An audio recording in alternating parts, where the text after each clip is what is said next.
अमेरिकेतील वॉशिंग्टन राज्यात घडलेल्या एका धक्कादायक घटनेनं सर्वांनाच हादरवून सोडलंय। भारतीय सॉफ्टवेअर अभियंता अविनाश नारणे याला राजिता सबीनेनी हिच्या हत्येप्रकरणी अटक करण्यात आली आहे। ऑक्टोबर 2025 मध्ये बेलेव्ह्यू येथील त्यांच्या घरात राजिताचा मृतदेह आढळला होता। जवळपास 9 महिने सुरू असलेल्या तपासानंतर पोलिसांनी अविनाश विरोधात नियोजनबद्ध हत्येचा आरोप ठेवलाय। तपासात समोर आलेल्या माहितीनुसार अविनाशनं पत्नीची गळा आवळून हत्या केल्याचा संशय व्यक्त करण्यात आला आहे। याशिवाय भारतातील एका महिलेसोबत त्याचे प्रेमसंबंध असल्याचाही दावा तपास यंत्रणांनी केलाय। चौकशी दरम्यान पत्नीच्या मृत्यूनंतर दुसऱ्याच दिवशी तिच्या मृतदेहाचा फोटो त्यानं त्या महिलेला पाठवल्याची कबुली दिल्याचा दावा पोलिसांनी आता केलाय।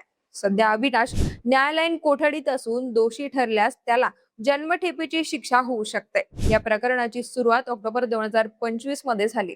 अविनाशनं बेलेव्ह्यू पोलिसांना फोन करून पत्नी बाथरूम मध्ये आतून कडी लावून बसली असून कोणताही प्रतिसाद देत नसल्याची माहिती दिली। त्यानंतर पोलीस तातडीनं घटनास्थळी पोहोचले।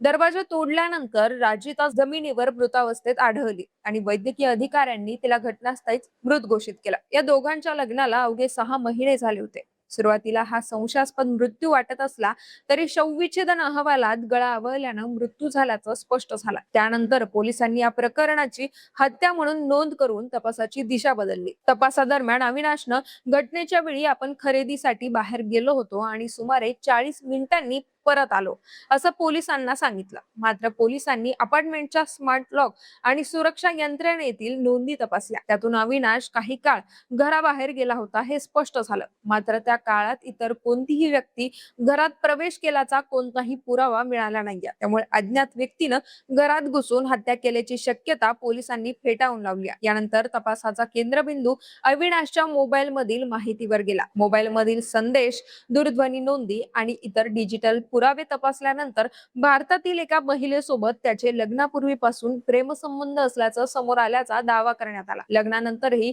हे संबंध कायम असल्याचं तपासात नमूद करण्यात आलंय। विशेष म्हणजे ही महिला अविनाश आणि राजिताच्या लग्नालाही उपस्थित होती अशी माहिती तपासात समोर आली। पोलिसांच्या म्हणण्यानुसार पत्नीच्या मृत्यूच्या दिवशी अविनाशनं त्या महिलेशी किमान 4 वेळा दूरध्वनीवरून संपर्क साधला होता। इतकंच नाही तर पत्नीचा मृत्यू झाल्यानंतर तिच्या मृतदेहाचा फोटो सुद्धा त्यानं त्या महिलेला पाठवल्याचा आरोप आहे। चौकशी दरम्यान त्याने याबाबत कबुली दिल्याचा दावा पोलिसांनी केला।